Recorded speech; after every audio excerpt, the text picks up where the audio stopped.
मेरा नाम है कनिष्का मुस्कान। मैं राजकीय मध्य विद्यालय माधोपुर सिरसिया में शिक्षिका हूँ, जो कि मुजफ्फरपुर जिले के मोतीपुर प्रखंड में है। आज जो मैंने टीएलएम बनाया है वो कक्षा 3 के पर्यावरण विषय के लिए है और इस टीएलएम का नाम है स्कूल के आसपास। अब मिलते हैं सोना से, जो कि हमारा इस पाठ को सीखने में मदद करेगी। आज हम अपने स्कूल और उसके आसपास के चीज़ों के बारे में बात करेंगे। शिक्षक शिक्षार्थियों से बातचीत करते हैं और उन्हें उनके अवलोकन के आधार पर नक्शा बनाने को कहते हैं। ऐसे ऐसे रास्ता ऐसे ऐसे स्कूल। अब बीच में क्या क्या पड़ता है रास्ता के दोनों तरफ, कैसे बताओगे? वो भी तो बनाना पड़ेगा। क्या क्या पड़ता है स्कूल से घरे आती हो तो? पेड़ जंगल। हाँ बताओ। पेड़ जंगल घर। तो सब भी तो बनाना पड़ेगा ना, तो सब बनाओ।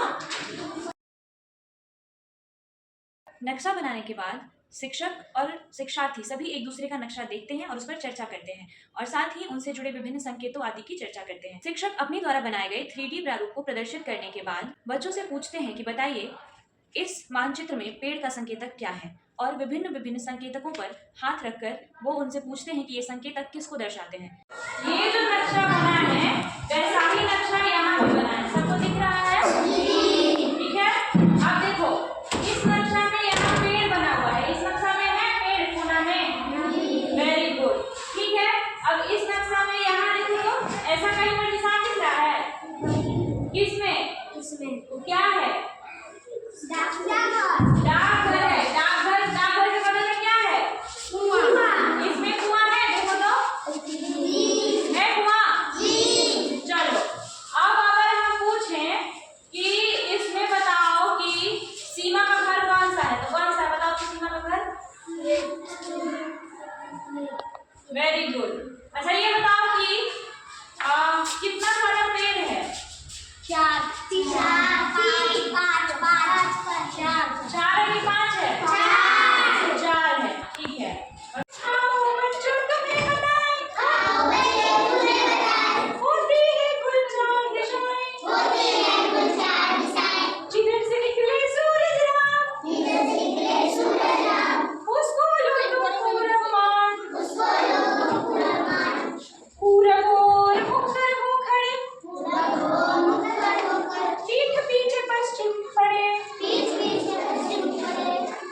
बायां हाथ को उत्तर आए, दक्षिण दायां हाथ बताए,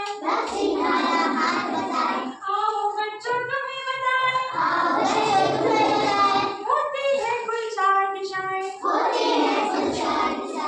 ये सीमा का घर है, यहाँ से वो निकलती है तो स्कूल देखो तो कहाँ पर है?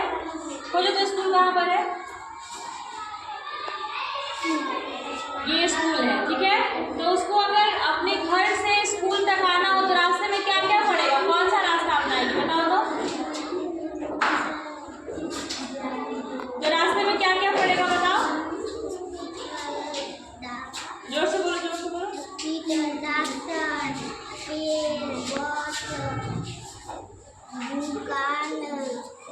ये सब पड़ेगा। अब बताओ अगर जा रही है सीमा ऐसे सीधा, मान लो ऐसे करके जा रही है, तो हॉस्पिटल उसके बाएं हाथ में है कि दाएं हाथ में है बताओ तो? बाएं तरफ है कि दाएं तरफ है? बाएं तरफ है। Very good. और दुकान किस तरफ है? दुकान अभी ऐसे जाएगी तो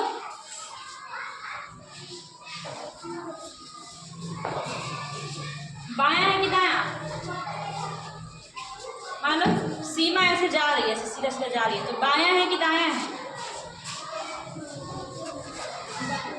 बायां है। Very good. अब देखो हम तुम लोग को बताए थे, अभी कविता हम लोग पढ़े थे ना, दिशा वाला कविता। तो मान लो ये है सूरज, ठीक है, और ये जो है ये सूरज की तरफ मुंह करके खड़ा है, तो बताओ तो पश्चिम किधर होगा? इधर किधर? आगे की पीछे? आगे की पीछे? पीछे। Very good. और आगे क्या होगा? पूरब। बच्चों से दैनिक जीवन में उपयोग होने वाली सामग्रियों के बारे में चर्चा की जाती है और जल्दी से उनकी सूची बना ली जाती है। अगली कक्षा में उन सूचियों पर चर्चा होती है और कैसे वो हमारे दैनिक जीवन में उपयोगी हैं, वो कैसे उपलब्ध होते हैं हम तक, इन सब की चर्चा की जाती है। बताओ कि जब हम लोग को कुछ सामान लेना होता है, जैसे मान लो हमको नमक चाहिए, मम्मी बोली सब्जी में डालने के लिए नमक नहीं है, तो कहाँ जाएंगे बताओ तो? दुकान जाएंगे। दुकान से क्या मिलेगा? नमक। और क्या क्या मिलता है दुकान में? बताओ बताओ बिस्कुट, क्या मिलता है और बताओ? चॉकलेट, बिस्कुट, ब्रेड, दूध।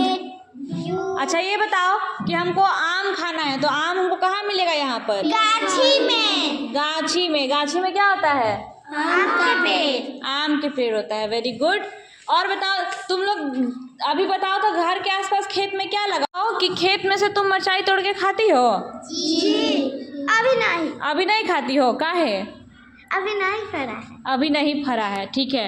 और बताओ गेहूं बोआया था? जी, गेहूं कहाँ से आया था तुम्हारे घर में? खेत में से आया था। और तुम्हारे यहाँ बताओ बताओ खरीद के आया था? कहाँ से? दुकान से। दुकान से। टीएलएम में हमने ब्रेल लिपि का भी प्रयोग किया है, जिससे कि दृष्टिबाधित बच्चों को इस सब को छूकर अनुभूत करके समझने में मदद मिले। इस अधिगम सामग्री में इस बात पर बल दिया गया है कि सिर्फ शिक्षक ही सारा काम ना करें, बच्चों की भी 100% सक्रिय भूमिका इसमें सुनिश्चित हो। यह टीएलएम एक्सपीरियंशियल लर्निंग यानी कि अनुभव आधारित शिक्षण और लर्निंग बाय डूइंग यानी कि करके सीखना पर आधारित है।